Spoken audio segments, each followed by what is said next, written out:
Tuwapigie makofi.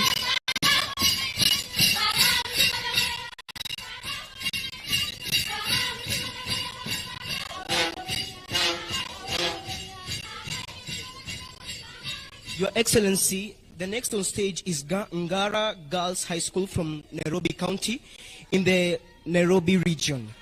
They are performing an English chorus speaking or original composition entitled Behind the Adjudicator's Table. This poem is about the tension trainers go through while presenting the items before the adjudicators. Mr. President, you may consider for us, especially for the trainers, for the adjudicators to stop being very harsh to us. Thank you.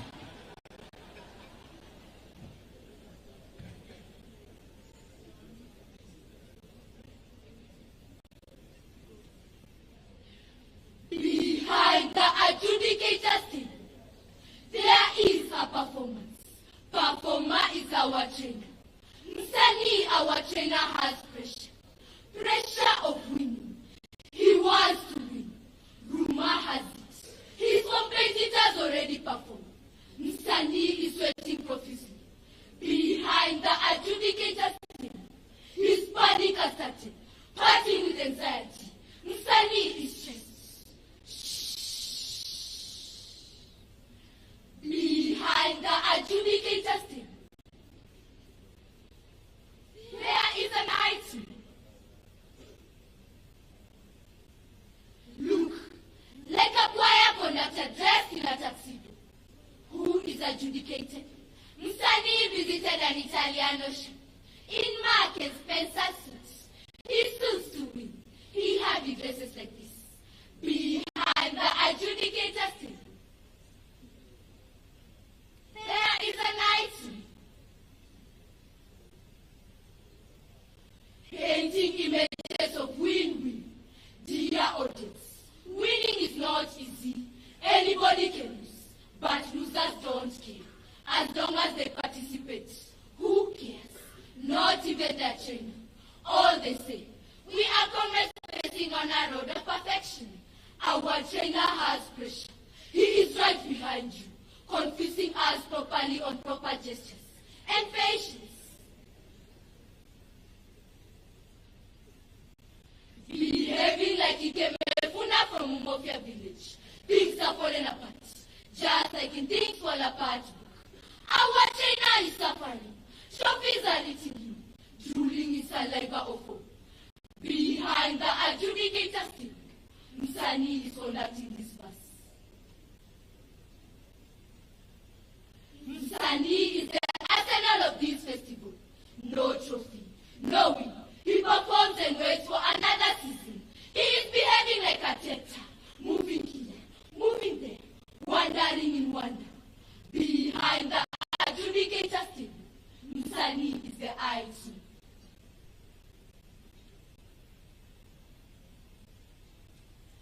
Last time Msanii won was 10 years ago. He is used to Butwa. In lower primary was I, perhaps performing a singing game. Behind the adjudicator's table, Msanii is the IT.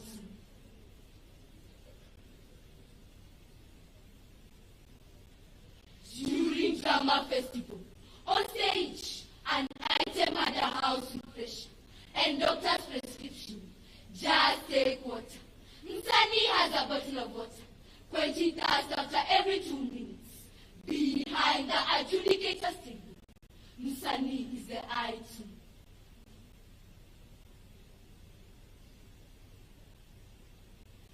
Where is the position of the child? When Msanii thinks about himself, he is eyeing for a promotion, using a child as a billboard to advertise his dream. He is chasing for merits, through merit certificates, gala performance, a stage concert in his tuxedo. Behind the adjudicator's table, Msanii is the IT.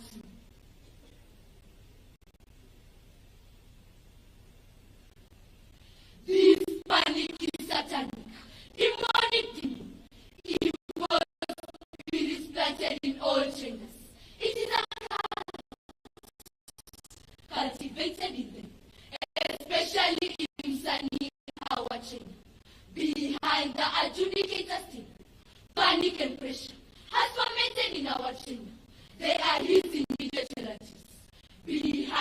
adjudicator's team. Msanii is the IT.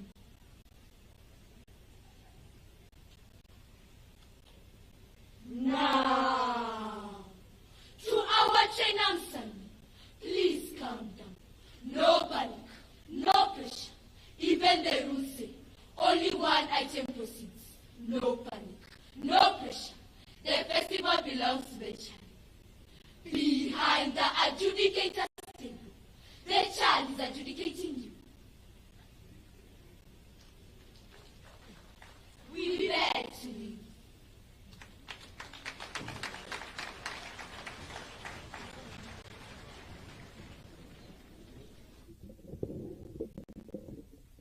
Thank you, Ngara girls. Behind the adjudicator's table, there is an item. Coming next on stage, Your Excellency, is Migori Boys High School from Migori County, Nyanza region, with a folk song from the Luo community, Atise Rosa.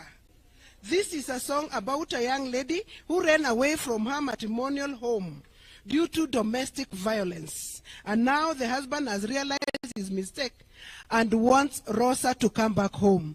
I hope after this performance, Rosa will come back home. Welcome, Migori Boys. Welcome, Your Excellency.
Jaber Rosa should come back.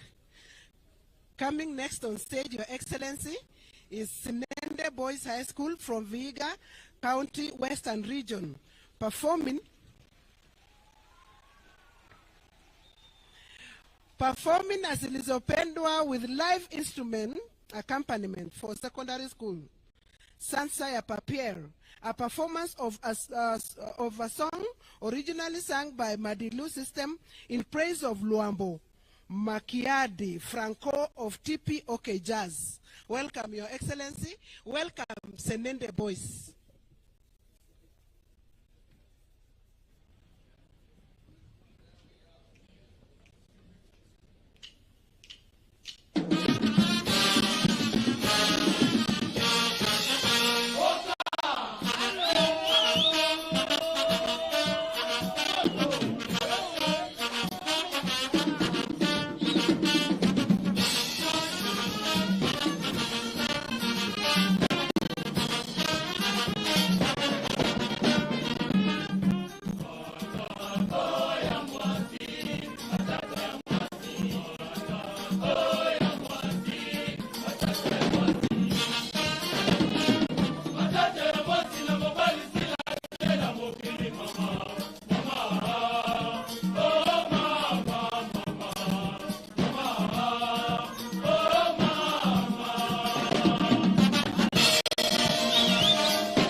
What a wonderful performance from Senende High School. Let's appreciate them.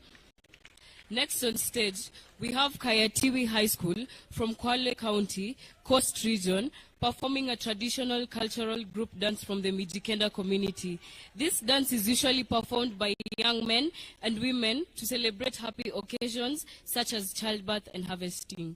You're welcome, Your Excellency.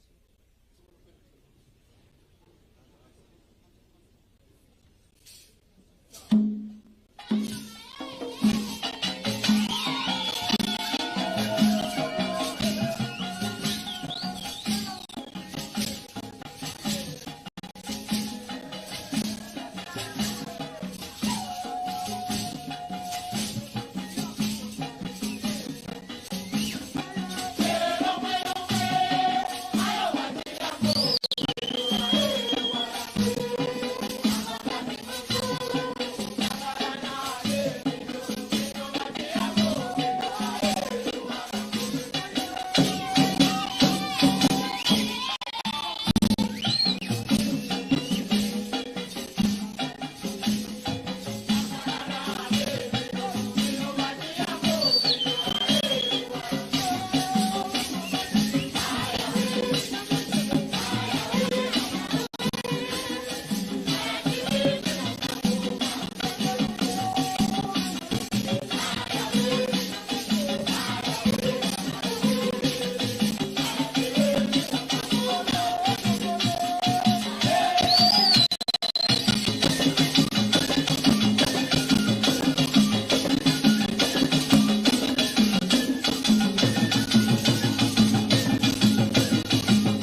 Let's appreciate them once more.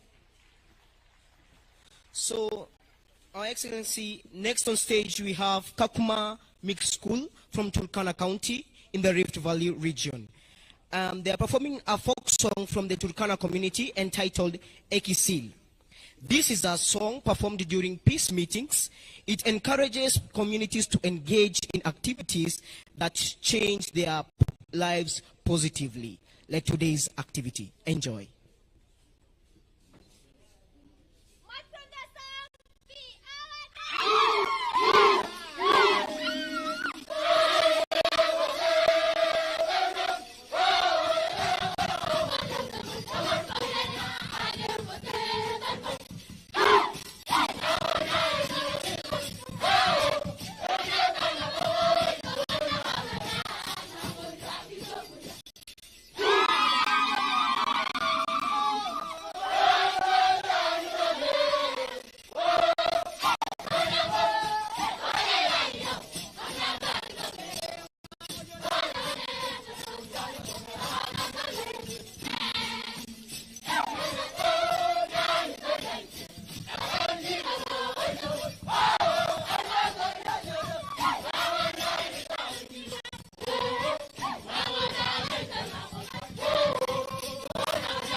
Wapige makofi.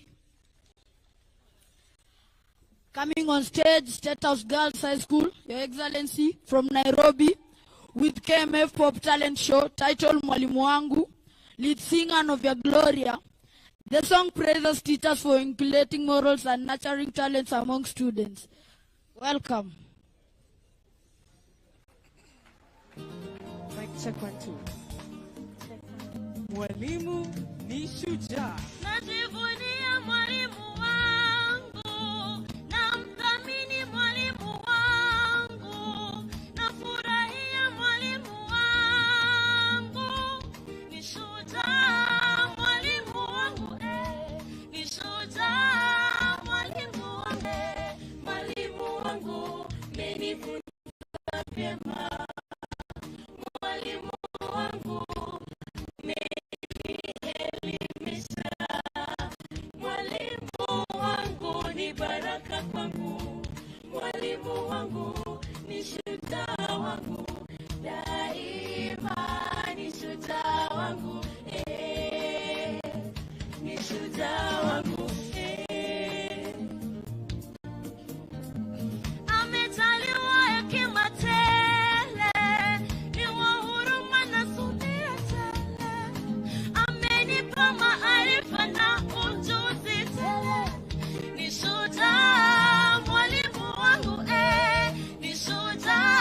nimesoma vyema. Mwalimu wangu menielimisha, mwalimu wangu ni baraka kwangu, mwalimu wangu ni shujaa wangu, daima ni shujaa wangu, ni shujaa wangu. Our teachers, today we celebrate you. Indeed, you are my hero. Teachers, you are always our hero. Celebrate, I celebrate, celebrate my teacher, my hero. Celebrate, I celebrate, celebrate my teacher, my hero. Oh yeah. Mwalimu wangu umenifundisha nidhamu, mwalimu wangu umenifundisha heshima, na hivi leo niko na hekima. Shangilia. Celebrate, I celebrate, celebrate my teacher, my hero. Celebrate, I celebrate, celebrate my teacher, my hero. Oh yeah. Juhudi zako zinaonekana kokote, na kazi yako inanifaidi vilivyo, na hivi leo niko na elimu. Shangilia. Celebrate, I celebrate, celebrate my teacher, my hero. Celebrate, I celebrate, celebrate my teacher, my hero. Oh yeah. Oh yeah. Oh yeah. Oh yeah.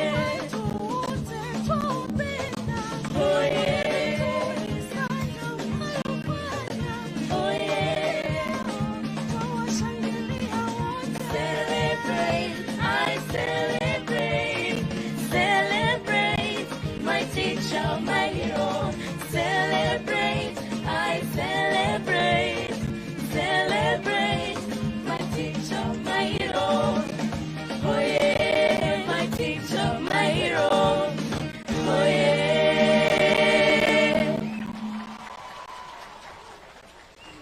Wow, what a wonderful performance from State House Girls. Your Excellency, at the Kenya Music Festivals, we are now producing great musicians. They will make great musicians after high school.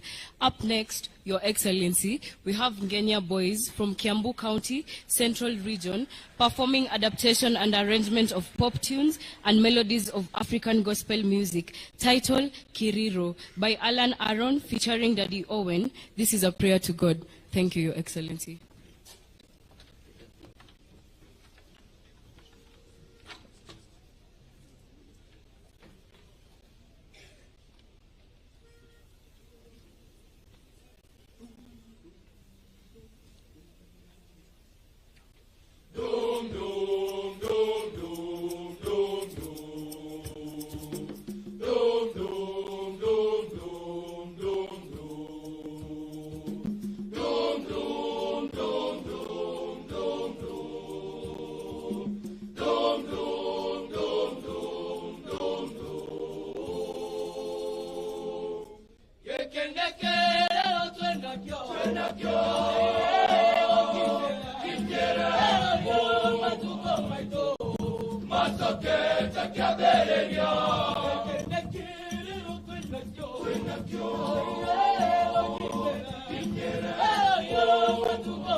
No matter what them do and no matter what them try. Oh Lord, see I need. Oh Lord, now hear me cry. No matter what them do and no matter what them try. You are holy, holy. You are holy, holy. You are holy, holy, holy. Oh Lord, now hear me cry. We. Eke, twena kyo.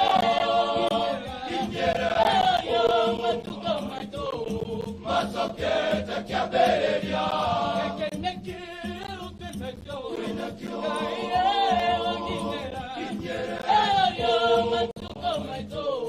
masoketa kiabereria unyo kwa unyo kanyaga kwa kanyaga mnasonga mbali na yeye hamjali matendo yenu ya mudhi hamjali Mungu wenu mbona kumsahaona maishani mwenyu pendo ulokuwa wa kwanza na kiapo mlichokula nyinyi na kiapo mlichokula nyinyi maovu yenu mawazo yenu na wasihi mgeuze sasa na wasi kwa Mungu Baba kekenekero twenda kyo Kinjera matuka mweto masoketa kiabereria kekenekero twenda kyo matuka mweto masoketa kiabereria masoketa kiabereria masoketa kiabereria masoketa kiabereria masoketa kiabereria masoketa kiabereria masoketa kiabereria masoketa kiabereria masoketa kiabereria poderu tano emoira amarira nere itoro ya nilebe ere do de merire poderu tano emoira amarira nere itoro ya nilebe ere do de merire masoketa kiabereria bereria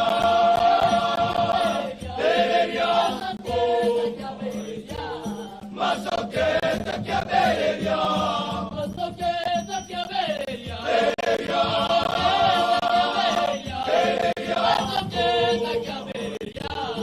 masoketa kiabereria masoketa kiabereria bereria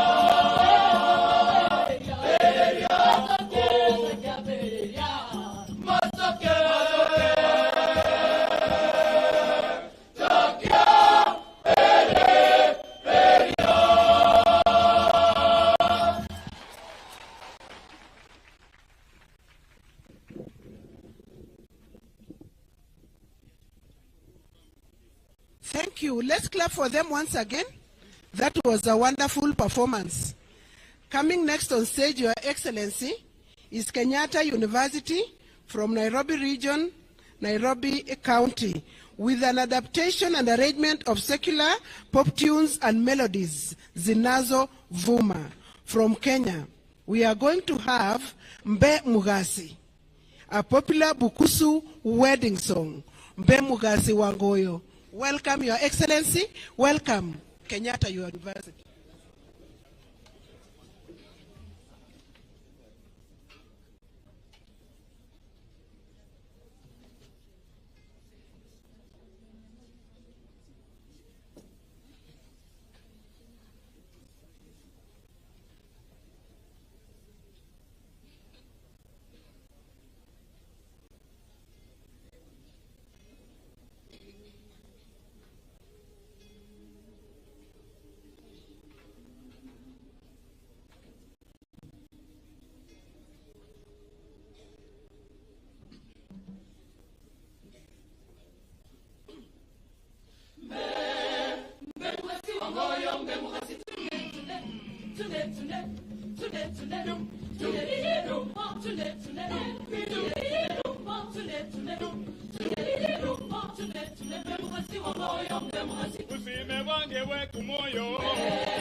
Wow. Let's clap for them once again. Kenyatta University with Mbemugas. Coming next on stage, Your Excellency, is Olulunga Boys High School from Narok County, Rift Valley region, with a traditional cultural group dance from the Maasai community. This is a Maasai cultural group performed by young Maasai Morans to celebrate their success brought about by plenty of milk and increase in livestock. Welcome, Your Excellency.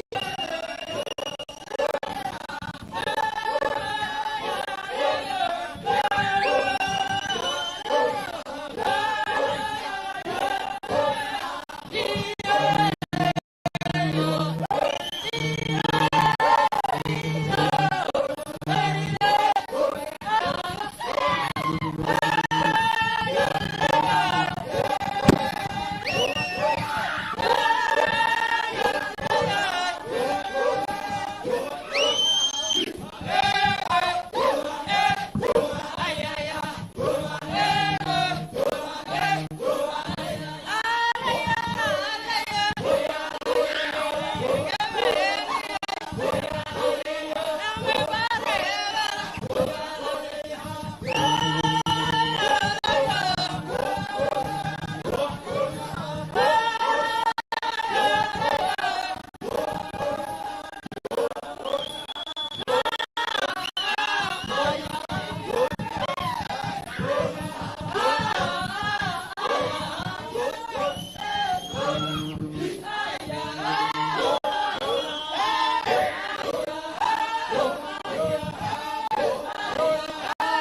Come on, let's appreciate all the performers. Let's give them a wonderful, wonderful round of applause. Your Excellency, sir, that brings us to the end of the performances for this particular cultural festival. Why don't we put our hands together one more time just to appreciate all the students, all the teachers, all the trainers, all the work that has gone behind this preparation.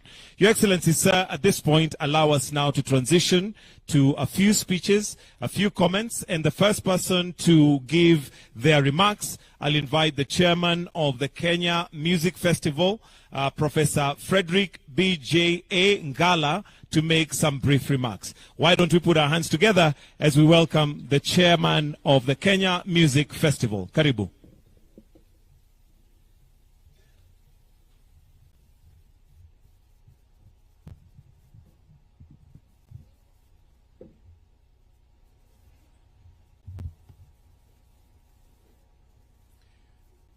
Your Excellency, the President and Commander-in-Chief of the Kenya Defense Forces and the patron of Kenya Music Festival, Dr. William Ruto. Your Excellency, the First Lady of the Republic of Kenya, Mama Rachel Ruto. Your Excellency, the Deputy President, Honorable Rigathi Gachagua. Your Excellency, the spouse of the Deputy President, Pastor Dr. Dorcas Rigathi, the Cabinet Secretary, the Governor, other Cabinet Secretaries here, allow me to ride on the protocols already established, Your Excellency, sir. Your Excellency, the President, between 3rd and 14th of August 2024, our children mounted serious stage performance in dance, elocution, and music. The standard of music festival during this year was recorded as an all-time high. The festival theme, Your Excellency, was talent development for growth of the creative economy. This theme is in line with the bottom-up economic transformation agenda that considers creative industries a significant contributor to the national gross domestic product. This theme is also aligned, Your Excellency, sir, to the competency-based education that considers music festival as a platform for displaying talent, which is further aligned to the sports, science, and creative arts pathway enshrined in the basic education curriculum framework. Your Excellency, sir, to do this, we worked together with the National Executive Committee. Allow me, Your Excellency, to request them just to rise. The National Executive Committee. Please appreciate them. Thank you. Together with the National Executive Committee, we had a total of about 50 adjudicators in all the areas of music, dance, and elocution. May I also request the adjudicators to rise from wherever they are. Thank you so much. In the interest of time, Your Excellency, I would like just to mention that during this time, we had a total of slightly over 145,000 students participate in this festival from all the regions, the 8 regions, 47 countries. It is interesting to note that during this time, we used a total of 3,200 buses, and there was a marked increase in the participation of the university students, Your Excellency, from 6 last year to 15 this year, Your Excellency. This festival was largely successful because of good guidance from the ministry, and in particular, I would like to mention Dr. Belio Kipsang, the PS Basic Education. Your Excellency, sir, together with the Director General and also the Director in charge of Field Coordination and Co-Curricular Activities. We had excellent adjudication work, devoid of any form of malpractice during this time, Your Excellency. And all the teams were brought to you, we assure you, they actually won genuinely fair game, Your Excellency. There was good leadership on the part of the National Executive Committee, and I want to mention specifically the contribution of Madame Janet Langat, who is just behind me here. This lady works very hard. Just allow me, sir. Thank you, Madame Janet. Thank you. Your Excellency, excellent security services was provided under the guidance of the Governor of Uasin Gishu County and the National Security System. Your Excellency, our children were fed on sumptuous meals and they were given proper accommodation in 39 schools within and around Uasin Gishu County. Allow me, very briefly, Your Excellency, to articulate just a few things to do with the vision of the current National Executive Committee. Number one, given that Kenya Music Festival is the largest cultural festival south of Sahara and north of Limpopo, Your Excellency, where we present numerous folk songs and folk dances, such as has never been seen before in the world. We would like to transform later, God giving us life, strength, and everything, to transform this to be the biggest cultural tourism center, so that every August, the whole world troops to Kenya to literally see what our children are doing, Your Excellency. This will generate enough money for us to run the festival, boost the local economy, and also generally raise the income levels of our people. Number two, Your Excellency, we wish to internationalize this festival. During this time, we had our friends from the United States of America and specifically University of Florida. In internationalizing this festival, Your Excellency, we are likely to learn from our brothers, and they are also likely to learn from us. As our patron, Your Excellency, sir, we wish also to inform you that for the first time since 1927, we had a great conference that was running side by side with the festival. This enabled us to look at the various things that we practice in music, dance, and elocution. Your Excellency, for the first time again, we had an exhibition of traditional music instruments. And our learners from all parts of the country all the way from Garissa, Mandera, to this other side, to Lokichogu, everywhere, were able to learn about and even see practically the specific music instruments that they only learn or see in the textbooks. Your Excellency, this time round, we are continuing with the monetization of works of artistic expression. This directive came from you and was given to Kenya Music Festival and Kenya Institute of Curriculum Development. This process is going, Your Excellency, and we are glad that KICD is working with us to ensure that we monetize this. This will assist us, Your Excellency, to contribute towards the growth of the creative economy. A few more, Your Excellency. The proportion of music that is presented in this Kenya Music Festival, I'm talking specifically about African music, has been retained at an all-time high. Sir, we are saying that we are moving away, slowly by slowly, from emphasizing on Western music. We are trying to emphasize on African music, because then it is this African music that we can monetize, Your Excellency. This time round, Your Excellency, there were very many students who participated, students with special needs. You saw some of them here, Your Excellency. And we are encouraging this in the name of practicing and implementing the policy of inclusive education. Allow me, sir, as I wind up, to note that we had very, very important partners who assisted us to manage and run the festival effectively. First and foremost, the Sports, Arts and Social Development Fund, and I believe they are here with us. Your Excellency, sir, the Equity Group that also contributed quite a bit for the first time in this festival, and they have pledged further support for the festival. The Kenya Institute of Curriculum Development, and I note that the CEO is also with us, Your Excellency, and they supported us mightily, together with others, like the German Embassy and others, Your Excellency.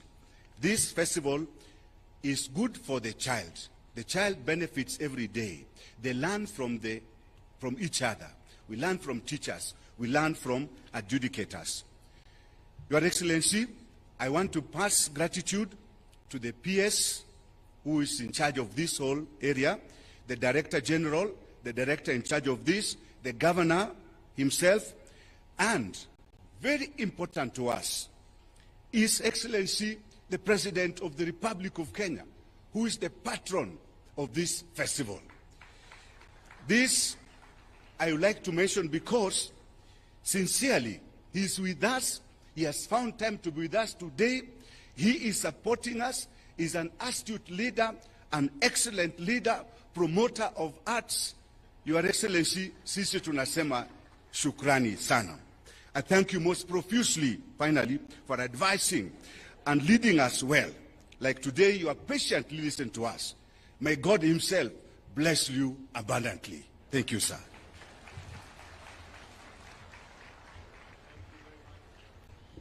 Thank you very much, Mwenyekiti. Tumpigie makofi tena.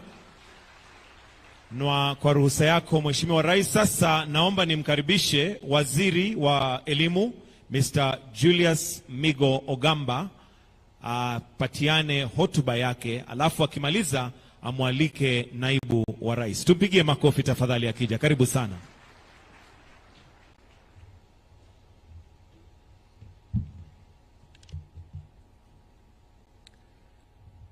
Your Excellency, the President of the Republic of Kenya, Dr.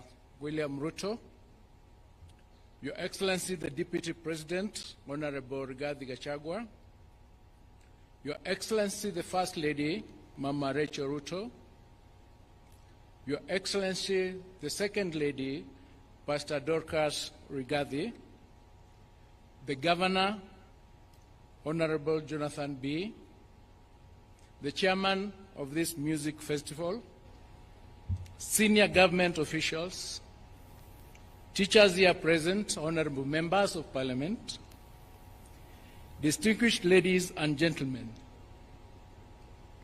Your Excellency, this 96th Music Festival, themed Talent Development for Growth of the Creative Economy, was largely funded by the Sports Fund that is under the Ministry of Youth Affairs, Creative Economy and Sports.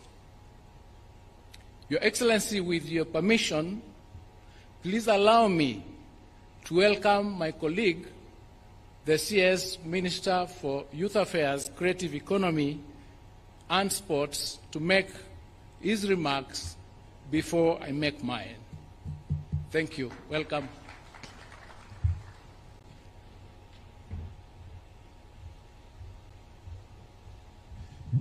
Your Excellency, President William Ruto, Your Excellency, the First Lady, Your Excellency, the Deputy President, Your Excellency, Mama Dorcas, distinguished guests, ladies and gentlemen, good afternoon. This afternoon, we are very privileged to be here as the Ministry of Youth, Creative Economy and Sports, being an integral partner of this very important music festival. Your Excellency, the theme of this festival goes together with our pursuit for creative economy, organizing creative economy for purpose of monetization and what we promise the people of Kenya for Pesa Mfukoni. Your Excellency, what we saw here makes me extremely happy and takes me back, my memories back to my high school days when I participated in such an event. And Your Excellency, it really imprints in your mind and it develops young people. It's not just developing them for music, but the leadership that we have, the fact that we get opportunities to be elected, the confidence to address the public and to be able to speak your thoughts and mind comes from nurturing young people the way this process has done to grow them to be responsible citizens. And allow me, Your Excellency, to say when I see Mr. Ngala, Professor Ngala, now he's a professor, I don't see his professorship. I just see the music, and all the time he has been a great inspiration to many of us from the days we were in the university up to now. Your Excellency, the Ministry of Sports was able to support this program in an hefty manner, Your Excellency, to a tune of 150 million shillings to make this process successful. And this is only possible because you gave a directive immediately you came to office that the sports fund must be used to support sports and creative arts, Your Excellency, to make sure that it is confined to the sector that is going to grow our young people and help them to grow their talents. Your Excellency, let me use this time to repeat and reiterate what I said yesterday. This sector has great opportunity for private sector. It shouldn't be that government should be the only partner that puts resources to this sector. Our dream is to reach a stage where it is the private sector that takes the lead in terms of supporting and financing this sector. Because herein is opportunity for proper branding, for talent identification, Your Excellency, and an opportunity for the private sector to also brand themselves and make money through investing in this sector. We also hope, Your Excellency, that we can grow the music recording studios in our country to reach a stage where when we have these events, they should be here to be able to take note of the talents and sign them, Mr. President, as early as possible to make sure that the talents are developed and grown to reach a level that we require. To do so, under the Talanta Hela program, Your Excellency, for monetization of talent, according to our bottom-up economic transformation agenda, we have a plan in the ministry, Your Excellency, to roll out a program called Who is Next. That program, Your Excellency, seeks to identify talent from the grassroots, and we will do it across the country to make sure that we identify talents in music, dance, comedy, poetry, fashion, modeling, and give them a platform to help them, about 3 million youth, Your Excellency, that are going to grow in this sector. In the Department of Youth, we have a program that we work together with our development partners, especially the World Bank, with the support of the World Bank, Your Excellency, known as the National Youth Opportunities towards Advancement, Your Excellency, called Nyota program, whose objective is to reach out to young people to make sure that we support them with resources that they can monetize their talent. We will be rolling out this program in every ward, in the 1,450 wards across the country, and we will make sure that we support talent. And we want to request the youth of Kenya to now organize themselves in a manner that we can be able to finance and support these talents. Your Excellency, we are also organizing this sector by making sure that we have a proper legal framework. And that legal framework includes, Your Excellency, the Creative Economy Bill and Creative Economy Policy. Finally, Your Excellency, the Youth Enterprise Development Fund has also set aside already resources, loans that are going to be advanced to young people at, Your Excellency, reasonable rates to make sure that they support monetization of their talent.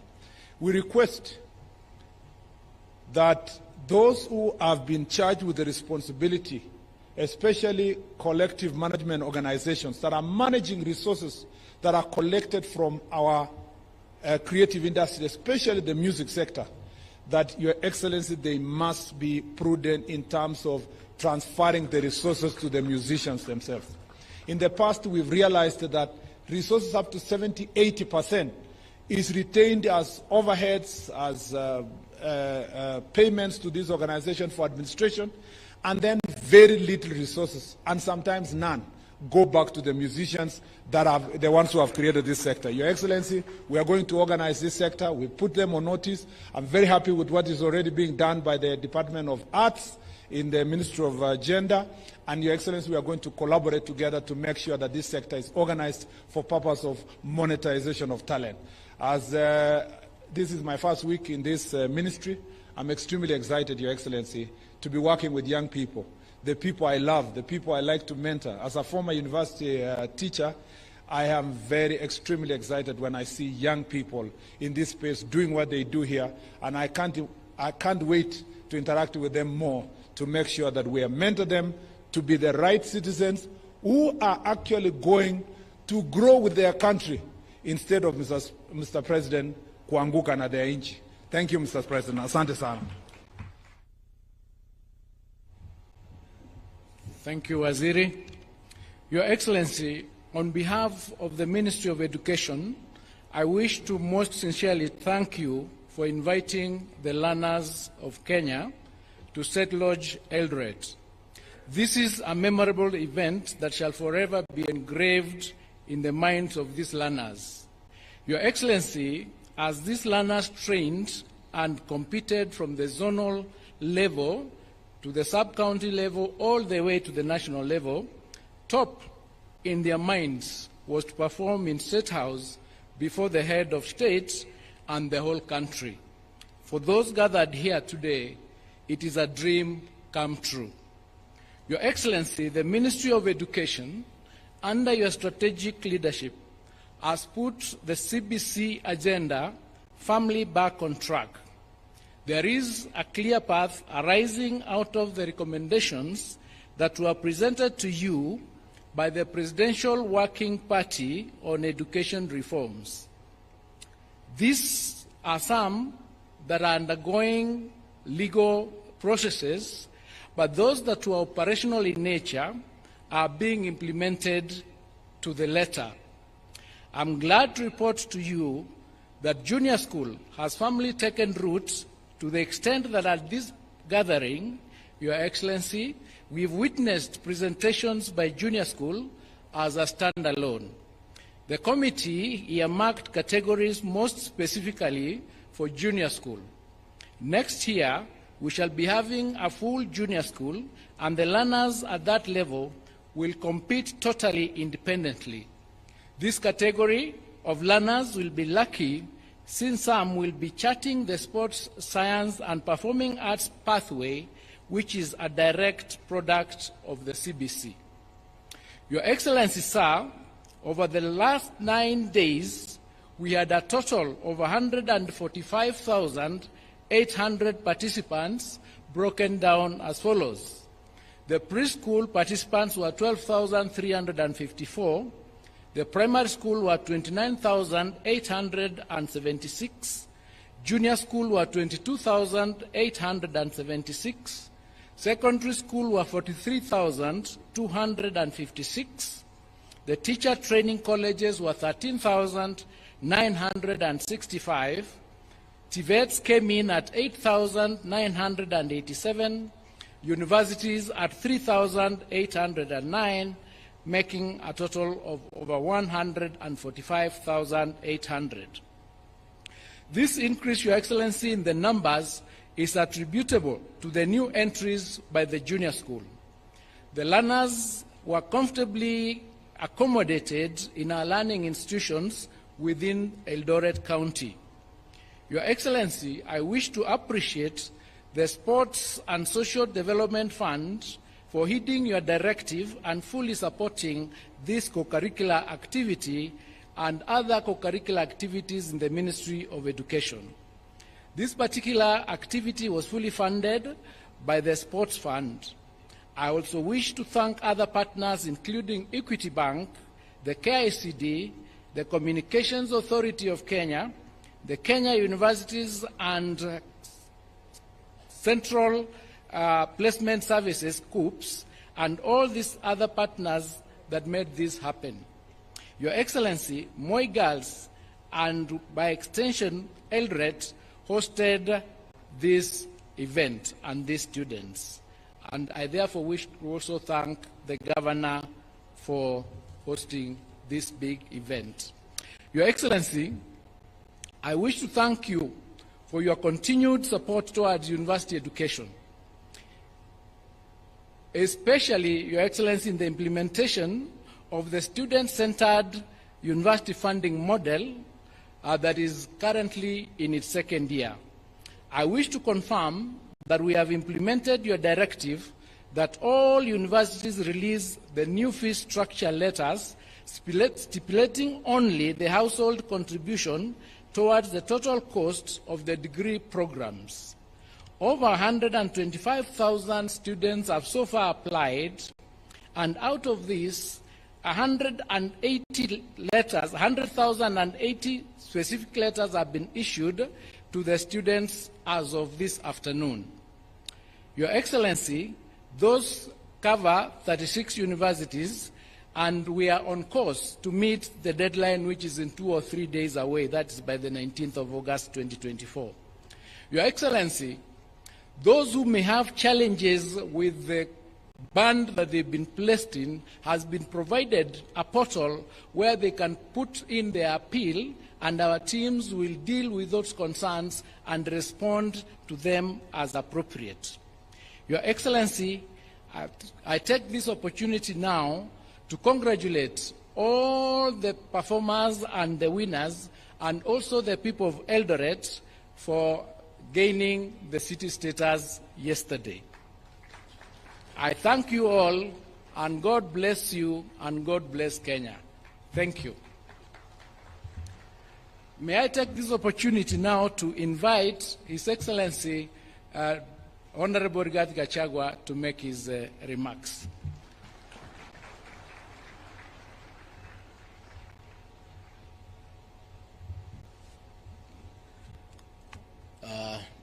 Your Excellency, Dr. William Ruto, President of the Republic of Kenya and Commander-in-Chief of our Defense Forces, Your Excellency, the First Lady, Mama Rachel Ruto, the Cabinet Secretary is present, Principal Secretary is present, the Governor of Uasin Gishu County, Jonathan B., the Senator of this great county, Senator Mandago, Members of Parliament, organizers of this Winner State Concert, an entire music festival, adjudicators, composers, script writers,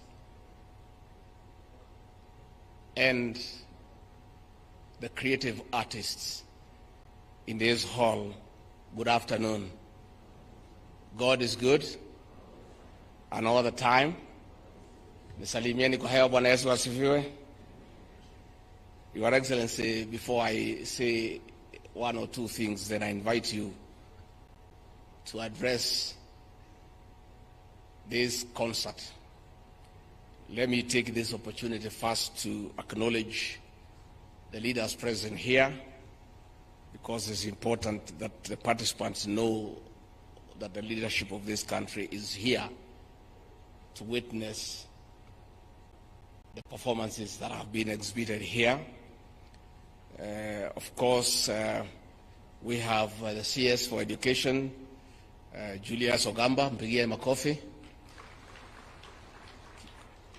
CS Kipchumba Murkomen for Youth, Sports and Creative Economy.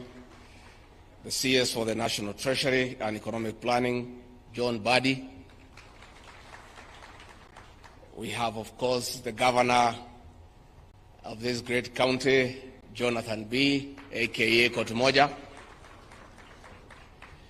We have a Senator for this great county, Jackson Mandago.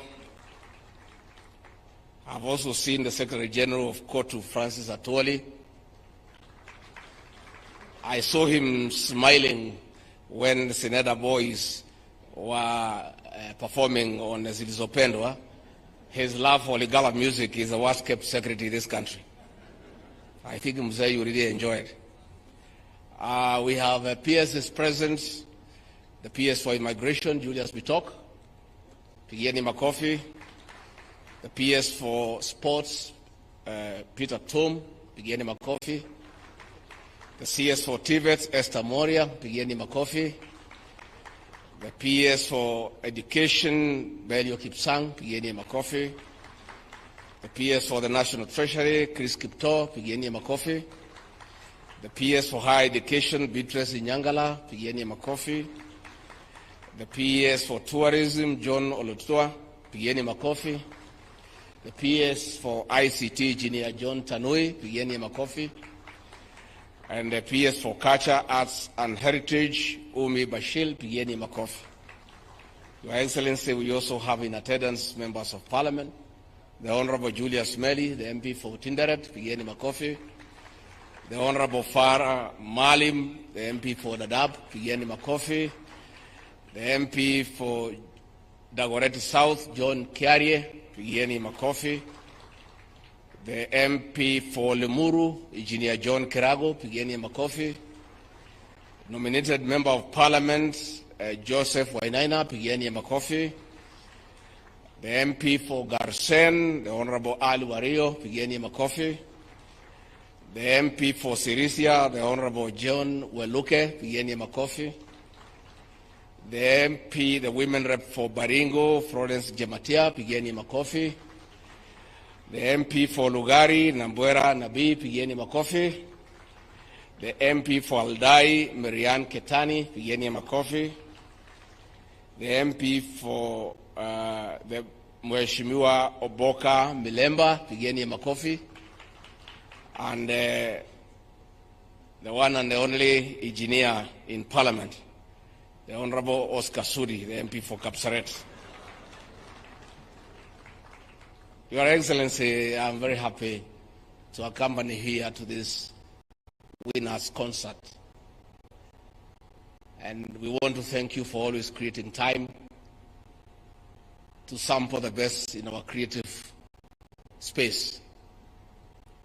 Your Excellency, the performances that have been exhibited here this morning, from where I sit, as somebody who has been in the creative arts space for a long time, wow, very high standard. And I really sympathize with the girls who had a piece here complaining about behind the adjudicator's desk. It was a great piece, but there's nothing we can do. The adjudicators are the IBC of the creative art space. All you have to do is just improve on your performance, because there will be winners, there will be losers, but at the end of it all, the performances are of very high quality. Your Excellency, what the young people have exhibited here today pricks the conscience of the nation. Our young people are able to talk to us in a very strong manner. And I reflect back, there was a debate in the 80s about creative arts. There was a school of thought by Professor Chris Wenjala arguing that work of art is content. And another school of thought by Professor Henry Dangasi arguing that work of art is form. The argument was, according to those who agreed that the work of art is content, is that it is a story.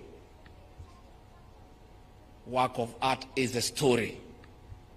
The other group was arguing, is really not the story, is how you tell the story. So as I sat here today, that debate is still there. Is it the story or how you tell the story? Which is which? Is it the story or how you tell the story? I belong to that school of thought. That is how you tell the story. The story is good and is always there, but how do you tell it? When 10-week boarding presented a core of us here in Kipsigis language that I don't understand, but from the body language, from the visual expression, I could see the anger and the indignation those girls had about the danger of illicit brews in our country. But that story is always there. But they told it in a different manner. When I looked at St. Clair Maragori about road safety, challenging passengers not to board an overloaded vehicle, that story is always told by the police. But the girls have told it differently. So let us invest in how we tell the story. Your Excellency, when you saw in your cabinet, you did admit that our administration has had a challenge in how you communicate our achievements. We've done a lot. We've got good stories. Sometimes we don't tell the story, and when we tell those stories, we don't tell them well. Let us invest on how to tell the story. The university financing model is a masterpiece. It's such an intervention in our education system on how we finance it. But that story has not been told, and where it has been told, it has not been told well. Let us tell that story appropriately so that the beneficiaries can know that we have got a good financing model.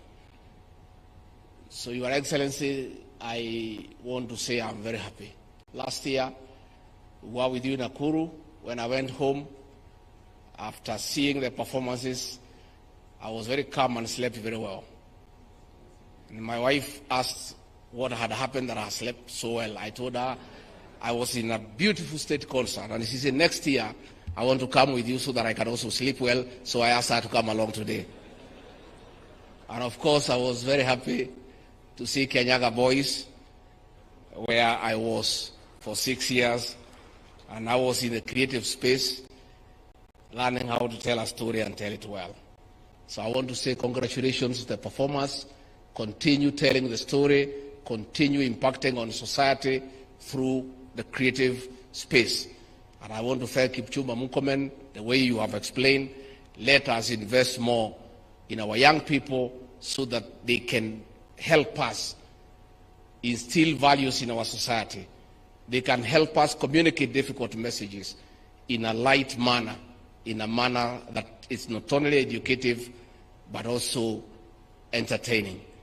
With those very many remarks, I want to request all of you to stand up and help me by clapping and ululating and kushangilia to welcome the President of the Republic of Kenya, Dr. William Ruto, to come and tell his story and tell it well.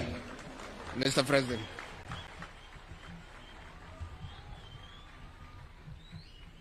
Thank you very much. Please, let's take our seats. Asanteni sana.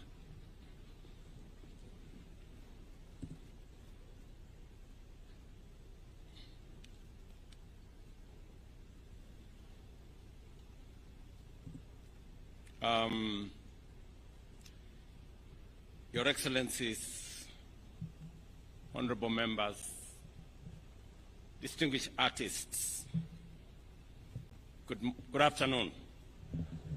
I'm Jambo. Let me take this opportunity, first and foremost, to welcome all of us, those from far and wide, to Eldoret, the newest city in Kenya. As you're all aware, Eldoret became the 5th city in Kenya yesterday. And this celebration today, this Winners State Concert, is taking place at a moment and at a time when Eldoret has just become a city. Yesterday, I also had the occasion to receive our great ambassadors, our sportsmen and women who had participated in the Olympics in Paris. And we were very, very proud of their performance. They did exceptionally well. I still want to ask all of us to give them a round of applause. Today, we have seen the champions of our music in the creative industry space. To all of you who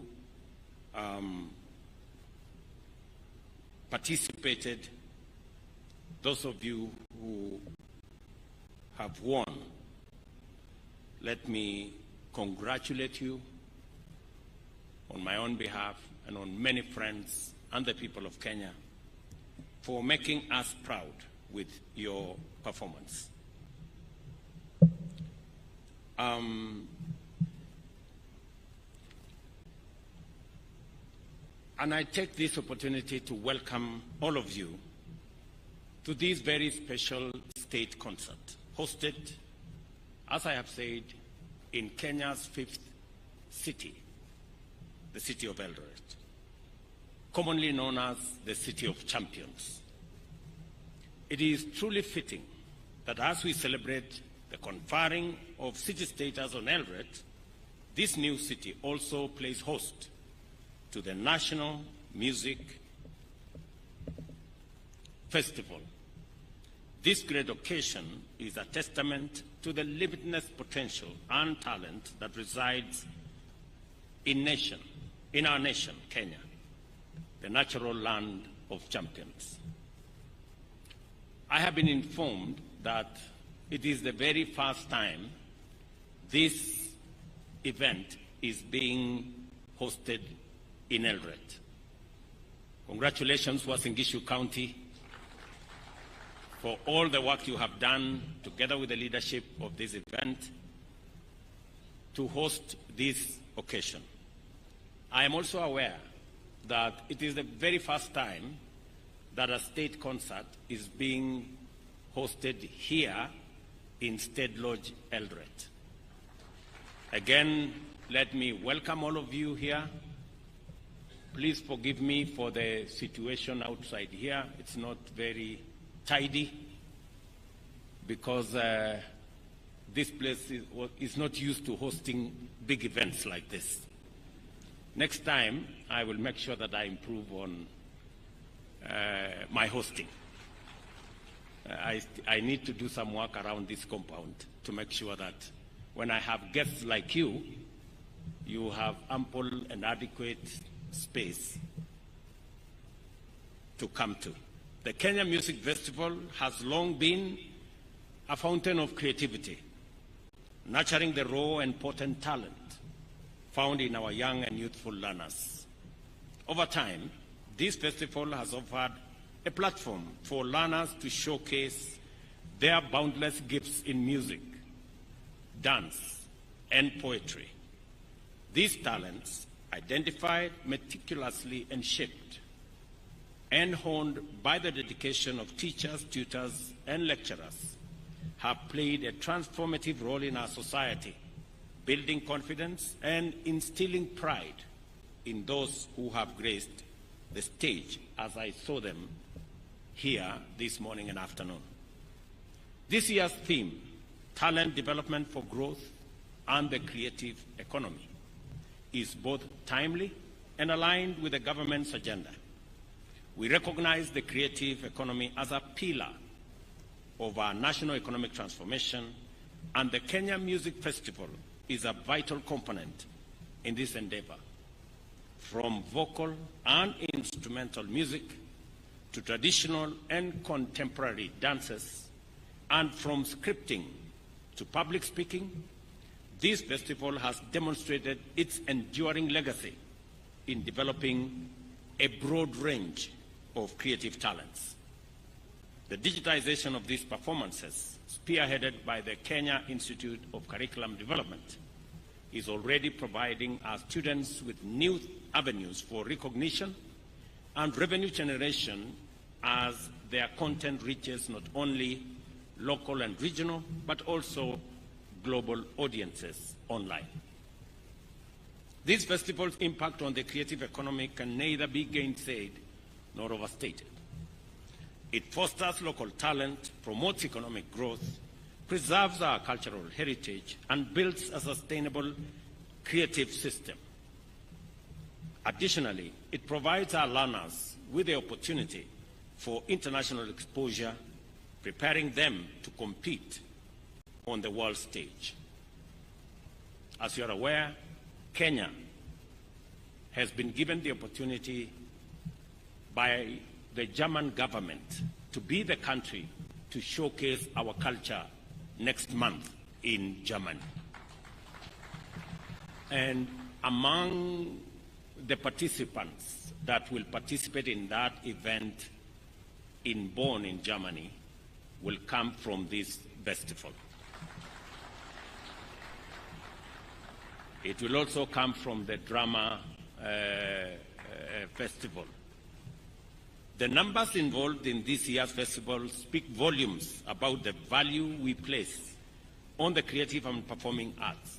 We've been told here close to 145,000 participants, students from different parts of our country, have taken to the stage representing all levels of education, including special needs education.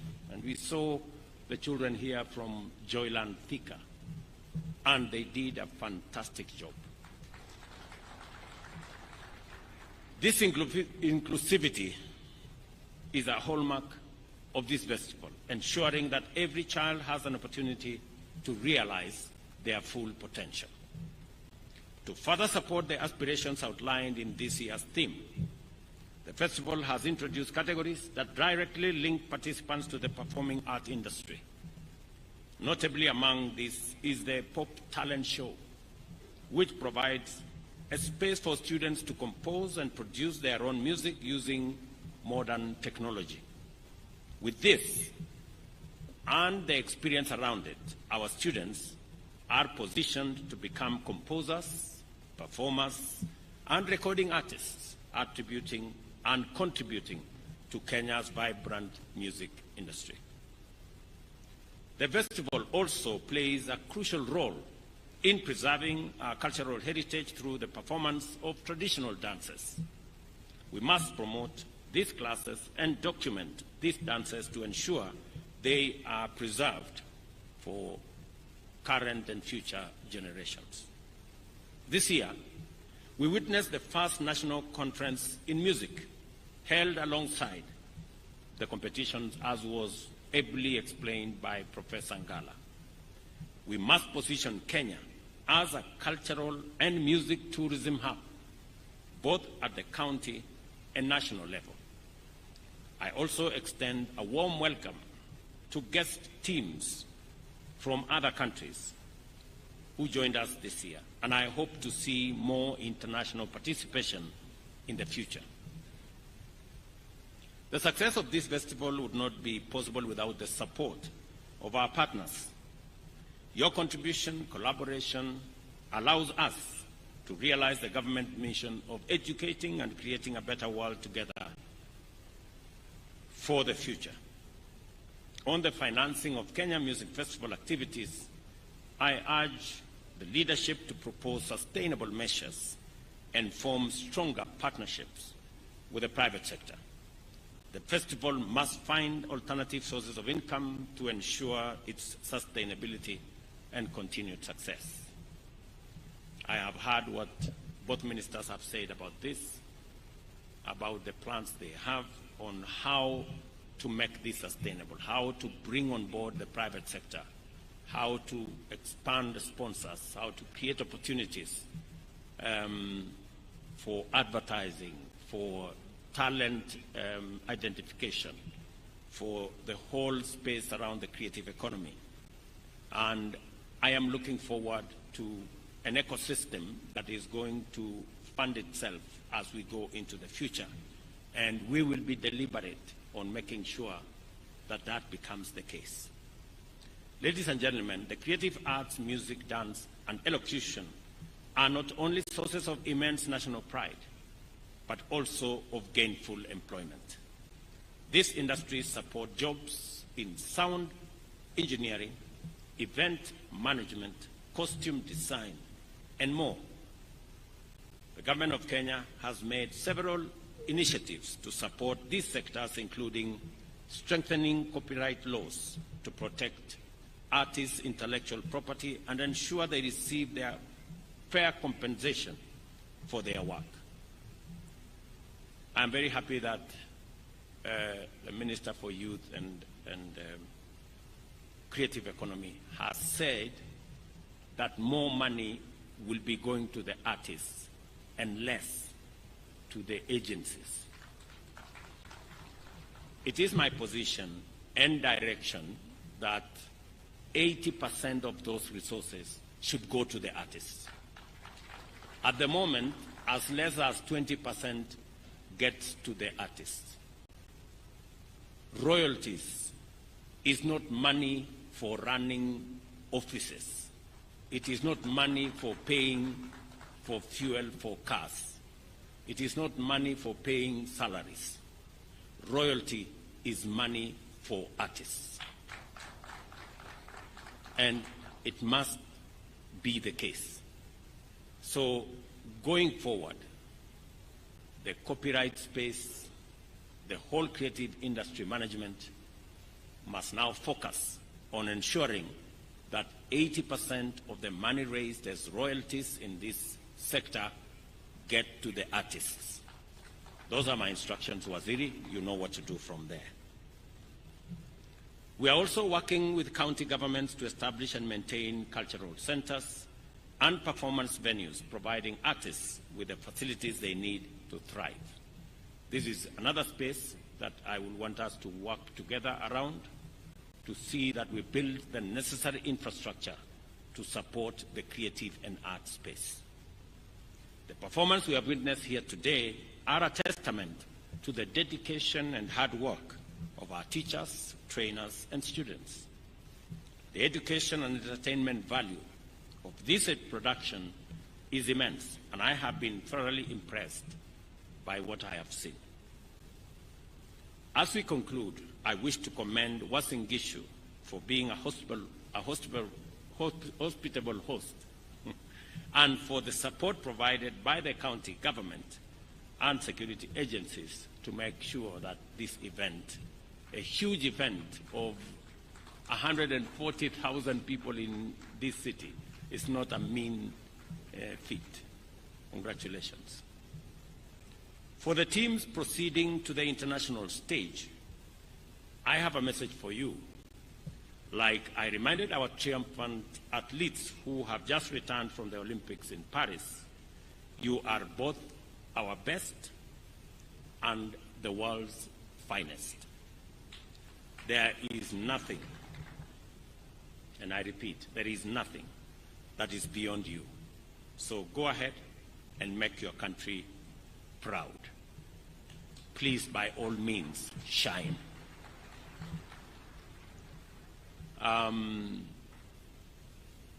This is a very important space for us because it speaks to our children.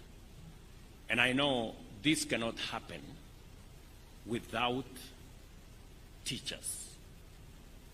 The teaching fraternity make huge sacrifices and a huge contribution to make sure these events are held.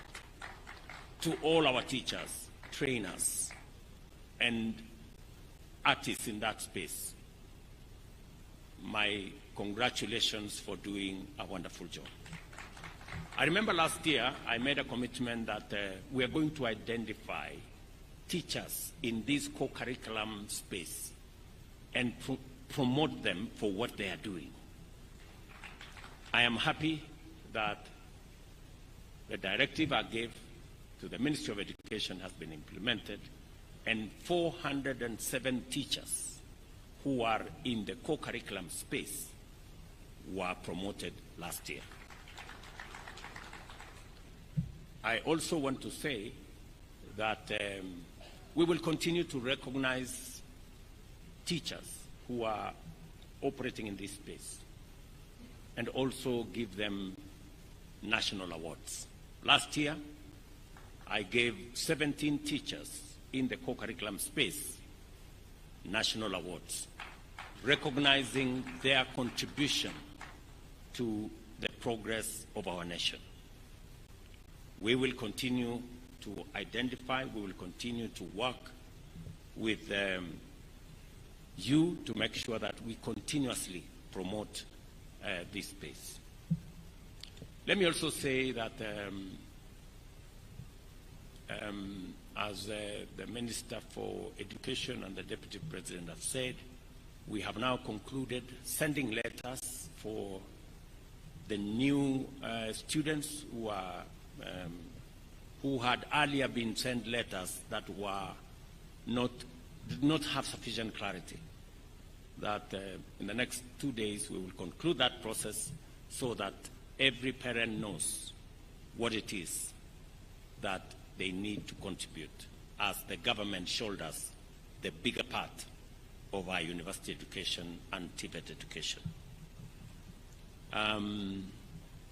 Between 90% and 60% is taken care of by the government of Kenya. So depending on the different categories of parents, you either contribute 10% or 20% or 30% at most. So this is the space we are in. We have also agreed that Treasury, TSC, and the teaching fraternity sit together and look at the possibilities of ensuring that we implement our commitment as government so that we avoid unnecessary industrial action in that space and avoid interruptions in our institutions of learning. So that engagement is going to happen, and I want to tell the leadership of all those who are concerned, all the stakeholders, to work together for the interest of our children, respecting also what is due to our teaching fraternity. So we will work with the teachers. I have already given instructions to Treasury to work with the Teacher Service Commission and the leadership of of our teaching fraternity, both at the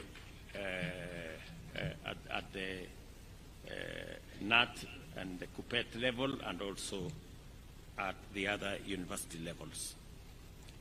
So it is our intention to make sure that we keep our education space in good shape, because education is the greatest equalizer, and we need to make sure that every child has access to quality learning.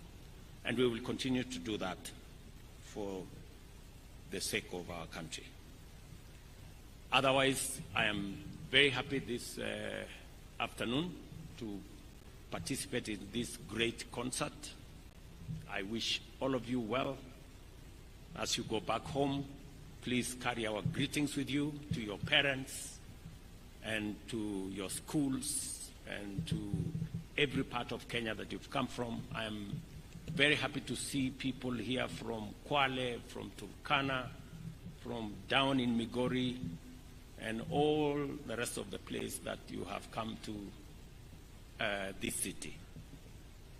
Maybe the next time the counties should be offering to host and consider footing some of the bills for the going into the future, because we have brought a lot of business into your town. Imagine we have 3,000 buses in this town, and we have all manner of people sleeping here. So we have close to thousands of people we have brought into this town, and they will be paying in your hotels. They'll be sleeping everywhere. So it's a good show. So otherwise, mimi nataka niseme asante sana. Thank you very much for coming. Thank you very much for this wonderful feat that we have seen. And we will continue improving on this space as a government to make sure that our children get the best. Asanteni sana, and God bless you. Thank you. Another round of applause for His Excellency, the President. Thank you, Your Excellency. Your Excellency, I'll request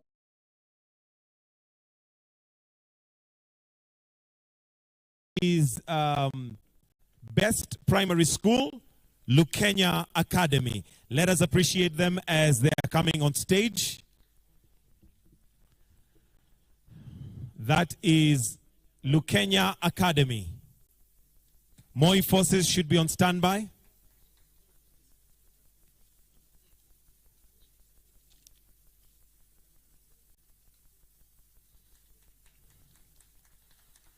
Let's also have Sirisia Special School on standby. Coming up on stage now is Moi Forces Academy, and their award is Best Junior Secondary School. Makofi ya Moi Forces Academy. Followed by Sirisia Special School.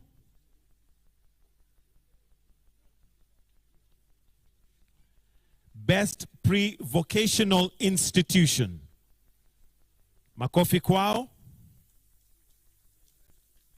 Let's have on standby Bunyore, Kitui TTC, and Dandora. Next is Bunyore Girls Best Secondary School. Let's give them a warm clap for Best Secondary School.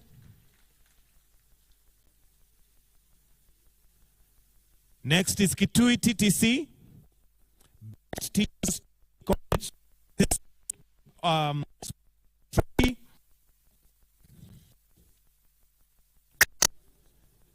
Let's have Dandora on standby.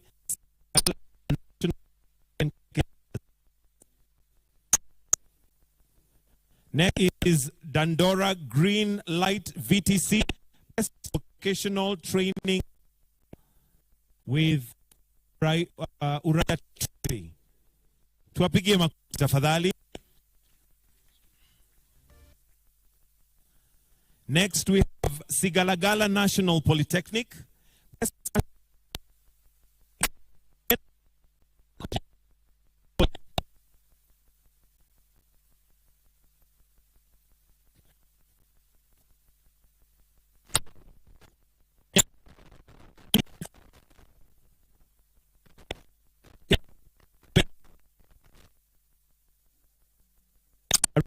all